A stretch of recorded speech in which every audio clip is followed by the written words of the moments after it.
What's up po mga kabakerd? Welcome back kayo dito ngayon. Ibahin mo! Welcome back po kayo dito sa ating YouTube channel. At for today's vlog po mga kabakerd, nakita nyo naman po yung intro natin, yung unahan ng mga inong bidyong to. Mapapansin nyo, puro blocks tayo. So ngayon, usapang bloodlines ng mga blocks ko dito mga kabakerd. Kasi medyo dumadami na po yung volume po nila dito sa manuka natin. Especially yung mga Gilmores, tapos syempre yung mga kabakerd, yung McLean at yung mga brown red guwapo natin mga kabakerd. Mga bloodlines po nun McRae. So ayan mga kabakerd, Black McRae. Tapos talagang sobrang guwapo lang po talaga. Ipapakita ko po sa inyo ngayon ng medyo malapit-lapit po. Tapos kwentuhan na tayo ng konti para may idea naman kayo doon sa kung paano ka sila napalabas dito sa manuka natin. So let's go mga kabakerd! Like a Hellcat!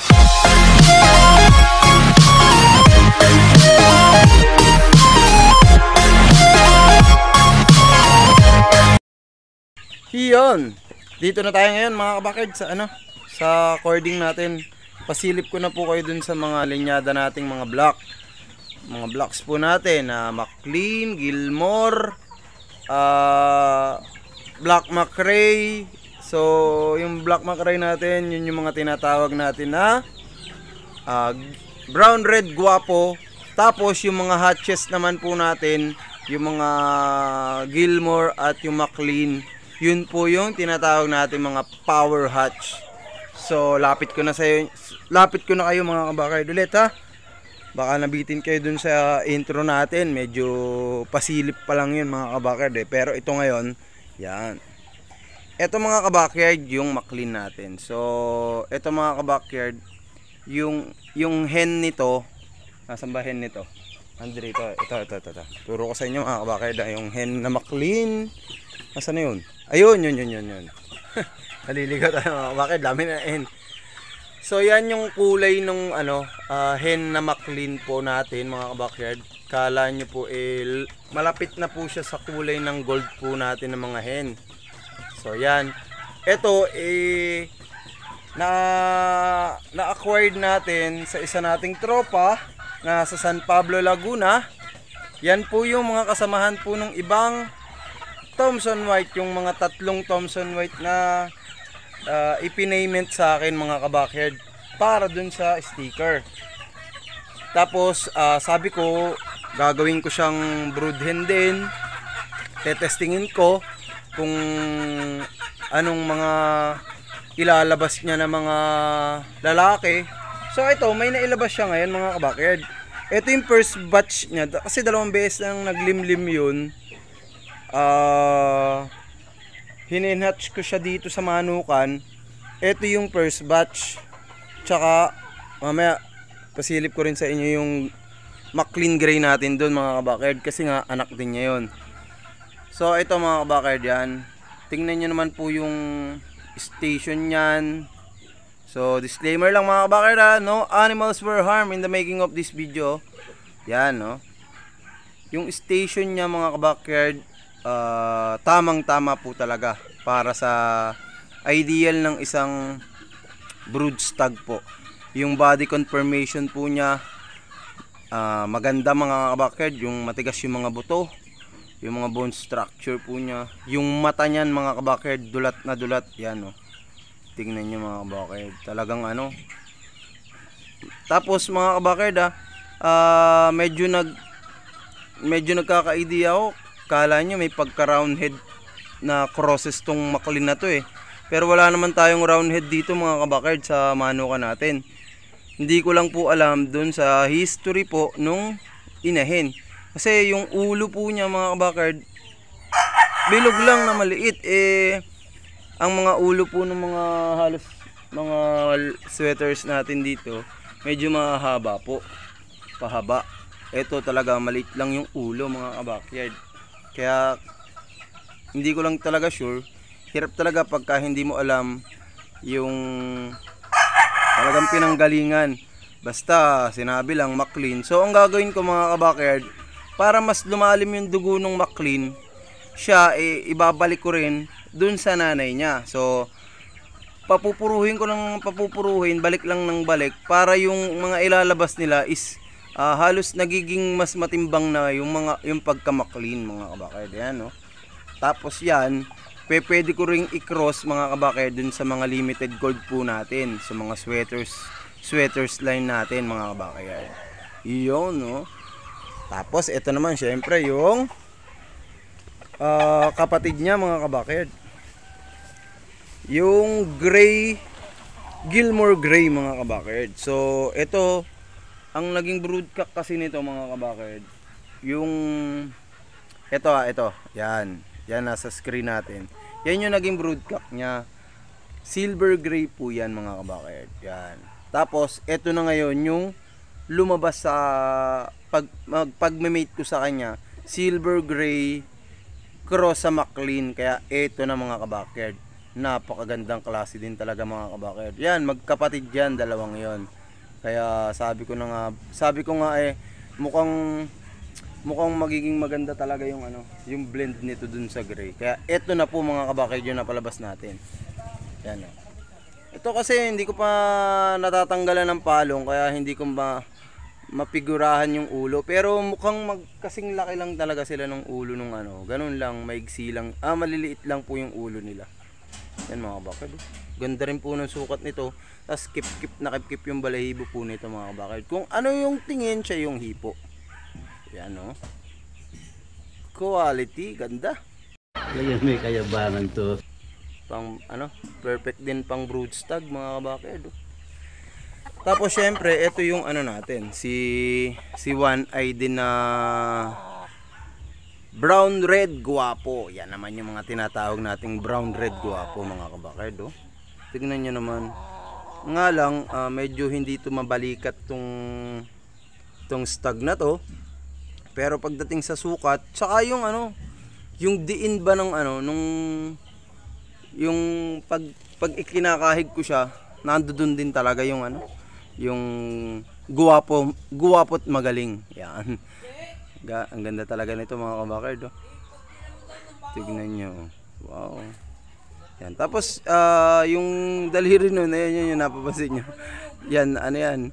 Inborn talaga yan mga kabakerd. Nung napisa siya, wala na talagang kuko yun, yung dulong yun. Tsaka parang maigsi po talaga. Yan. Yan hen hatch din po yan mga kabakerd. Hindi po yan natin na incubate. Kaya yan, tag dito, inborn yun mga kabakerd. Ang ganda rin mga kabakerd. Hindi ko pa natatanggalan ng palong, pero tanggalan ko na yan soon mga kabakerd. Tapos syempre, ito meron din tayo dito yung 2 times natin na brown red din yan mga kabakerd. Hindi ko na ilalapit dun kasi nga may yun may iniinda. Tapos syempre ito yung perfect na napalabas ko na naman mga kabakerd, yang ating brown red guwapo. Tingnan nyo naman. Wow naman! Wow! Wow! Napakagwapo niyan mga kabakerd. Yan ay gwapo't magaling din mga kabakerd. Kaya sabi ko perfect din ito ang perfect pang broodstag na brown red guwapo. Pwede kong i-cross to mga kabakerd sa mga golds natin mga kabakerd, para medyo umangat ng paglalaro mga kabakerd. Paangatin natin yan kasi yung diin nandiyan na talaga. Yung ganda niya mga kabakerd. Straight comb, regular station, maganda na yung station yan mga kabakerd. Hindi mataas, hindi mababa. Yan, ganyan yung mga gusto ko. Ayoko ng mga super haba ng mga binte mga kabakerd. Ayoko ng mga ganun. Gusto ko yung tamang ganyan mga kabakerd. Gaganda kasi ng cutting yan, andidiin kasi yan.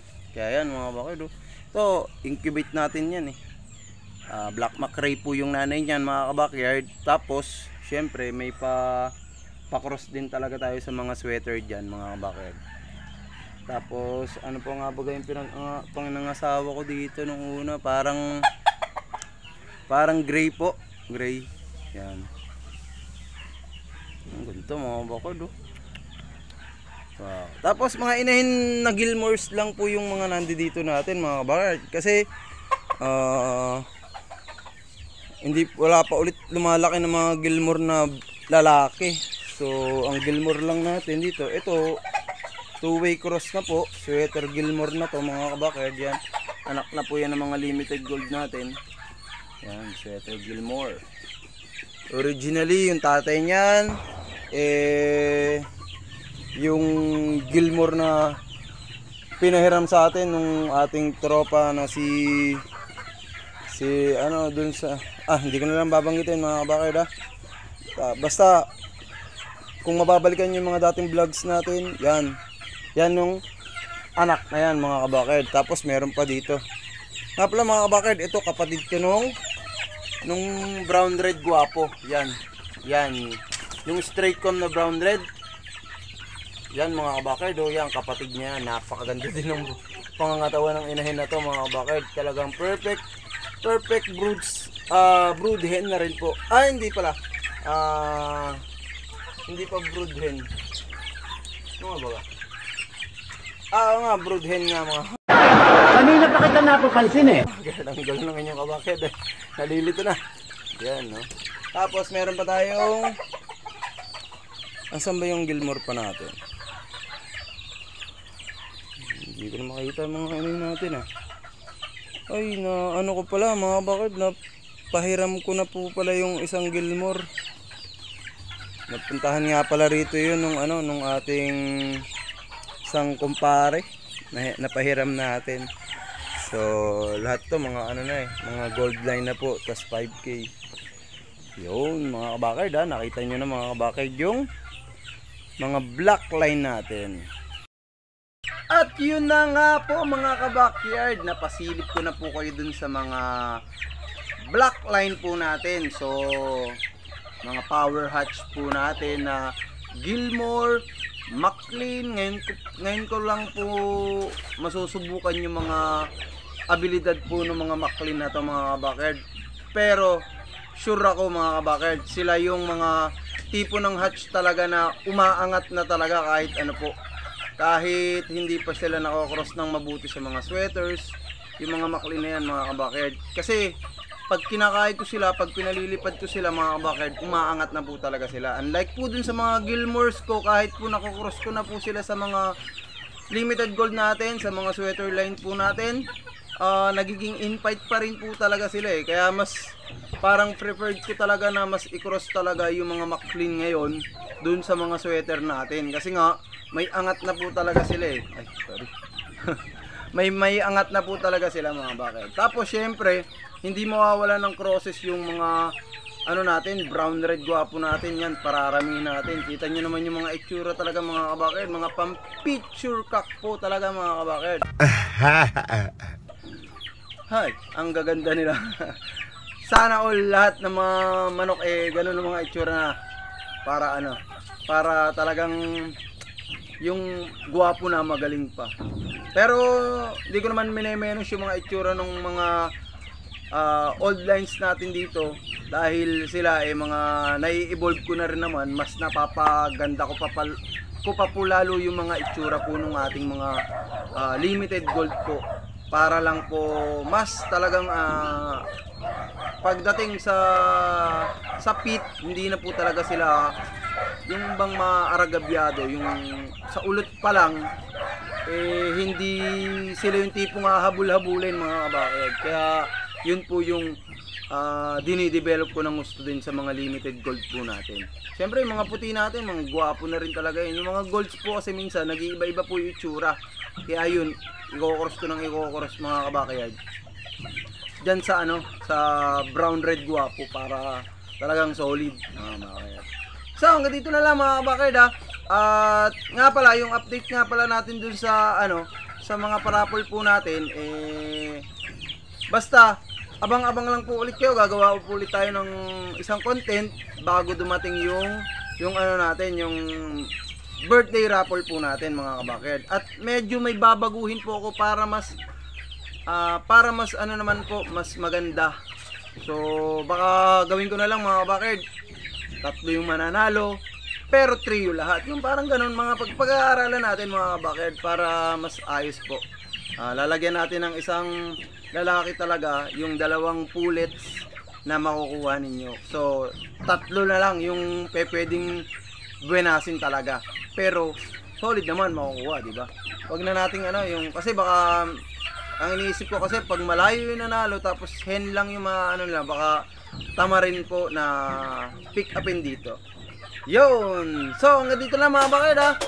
Kita-kits po sa next episode ng ating One Backyard. At laging sinasabi ng inyong backyard, always happy lang sa pag-breed. At i-breed lang po natin yung kayang-kaya nating pakainin. Yun! Bye!